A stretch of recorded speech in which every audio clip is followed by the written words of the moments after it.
sir कौन कहबे women's college रे जो आस्थिला आपण तदंत हाँ मु रिजनल डायरेक्टर बालेश्वर मु हाँ regional director Baleswar higher education Hemant Kumar Ghadei doctor Hemant Kumar घड़े मु रविवार दिन मेसेज पाइली जोटा कि छुट्टी थिला कॉलेज जो इनसीडेंट होईची हला परे मु जीबी मीटिंग डाकिया पे कहली अर्जेंट जीबी मीटिंग डाकी स्टेप नवा पई एवं से स्टेप नहीं आम गवर्नमेंट लेवल स्टेप नबू जहाँ जहाँ इनसीडेंट हो तो सब इंटरनाल जिन बुझिली स्टाफ मान सहित इंटरेक्शन कली एवं क्लास प्लस जाइली गला जहाँ डिसीजन नबू देखो आम तो तदंत कर सीसीटीवी फुटेज मुझे देखी सीसीटीवी फुटेज देखी शुणु विभिन्न समस्या सब रोचे कॉलेज इंटरनाल मैटर गुड़ाक भी हो पारे तेज आम सत्यासत देखू कौन हो परिस्थिति मुझे आज गली है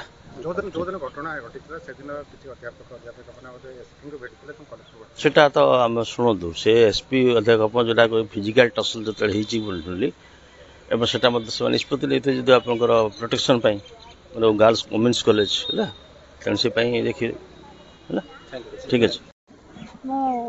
महिला महाविद्यालय अध्यक्ष गत काली 2 दिन तले जो घटना घटला आपन जने महिला शिक्षयित्री आक्रमण करथिले कोन घटना केमती को परिस्थिति हेतिला आपन कोन पदक्षेप लेछन एक्चुअली मु 6 तारिख दिन गोटे ठारू ऑफिस रे काम करूथिली एवं मो सहित जने मोर कर्मचारी इकोनॉमिक्स रो मैडम थिले से इकोनॉमिक्स रो मैडम मो सहित बसिके आमे गोटे गुरुत्वपूर्ण कथा आलोचना करूथिलु एवं सेही समय रे मते कलेक्टरेट रो गोटे चिट्ठी आसीथिला से चिठीटा से साइमल्टेनियसली ऑब्जर्व करूली कौन तार रिप्लाई दिज्व तो से समय से मैडम जन को आसिले से उर्दू डिपार्टमेंट रो नसीमा खातून से आसिले आसिकी साइन कले जमती नॉर्मली करवा कथा तापर से मते पचारे जे आपन जहाँ लिखिं ठीक लिखिं कि सीटू मु कहली अरे मु किछि तो लिखिनी तुम विषय रे ना आपन लिखि नांती तले ए सब जिंस कौन सेठू मु कहली अरे कौ कथा तुम कह मु तो तुम ना कौटी लिखिनी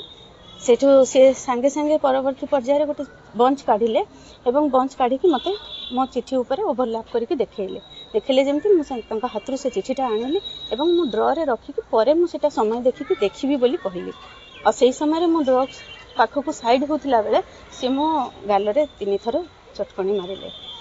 एवं मु तांको कोनोसी काउंटर कर नथिली खाली लास्ट मोमेंट से जो चित्कार करके जाऊे मुझे कही जे एटा भल कलनी परवर्ती समय जहाँ हम तुम से रेस्पॉन्सिबल एतिकी कहला पर सी चली जाइए आ परवर्ती पर्यायर मु मोर एडमिनिस्ट्रेटिव जे बर्षार अच्छा डाकी एकाडेमिक बर्षार डाकी एवं अन्य स्टाफ माने जे मोर प्रेजेंट थिले जो मैडम तांको माध्यम अन्य स्टाफ माने जानी थिले एवं आसिकी परवर्ती समय सांगे सांगे मु ए विषय इनफॉर्म करी पुलिस स्टेशन एफआईआर देची संध्या बेले नहीं देची थाना रे जो एसपी को देचु आज रीजनल डायरेक्टर आस्तिल कोन हाँ रीजनल डायरेक्टर को मु से दिन तो करि पारलिनी कारण से दिन मोर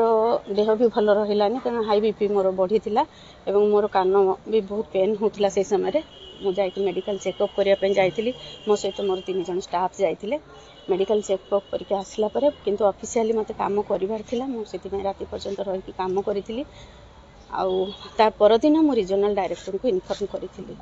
आ सर आज आस्थिले कोन प्रतिश्रुति देथिले तदंत परे हां सर कहउचंती ऑफिशियली आपण एटा ठीक जिंस नथिला तेनु ए पई एडमिनिस्ट्रेटिव ग्राउंड रे जहां डिसिप्लिनरी एक्शन नबा कथा आपण नियंतु एवं आमे आपण को सहयोग करू पूर्व शत्रुता थिला किछि ना सेमति नहीं मोर तांको सहित कोनोसी शत्रुता नथिला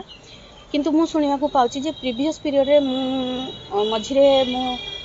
बधुए मे मास 18 तारिख रे गोटे ऑफिशियल ग्राउंड रे मते गवर्नमेंट सस्पेंड करिथिला तो 3.5 मास बधुए सेप्टेम्बर 25 रे पुणी मु रिइंस्टेड हेली गवर्नमेंट मते प्रिंसिपल हिसाब रे रिइंस्टेड कला तो सही समय पीरियड रे जे हमर दिदेन प्रिंसिपल थिले नीलगिरी रवि सर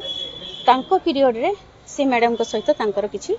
हेइथिला समस्या बा कॉलेज रो स्टाफ मानकर मध्य समस्या होइतिला सेई नेइकरी से उत्क्षिप्त थिले एवं से परवर्ती पर्याय रे मो पाखरु सब बेले डिमांड करूथिले जे यार गोटे माने जोटा कि एडमिसिबल नुहे जो जिनसटा करा जाई पारिबनी सेई भली गोटे डिमांड मो पाखरु से चाहुथिले जे तांको एगेंस्ट किछि रिजोल्यूशन कॉलेज करिथिला से रिजोल्यूशन टाको कैंसिल करिया पे से चाहुथिले किंतु सेटा मो द्वारा संभव नुहे केही ऑफिशियली करि परिबे नाही तो मु तांको प्रतिश्रुति देथिली जे तमे तुमरो एक्टिविटीज टाको चेंज करि दियो मु जीवा पूर्व मु कमिटेड होउची जे तमरो रिजोल्यूशन टा मु नुआ करि किंतु सी से विश्वास न करी बोधहुए सी क्या द्वारा बायस्ड होचंती किंबा इंस्टिंक्ट हेचंती तेणु सी कौन करिसंती ना एई भली अटेम्प्ट गोटे नै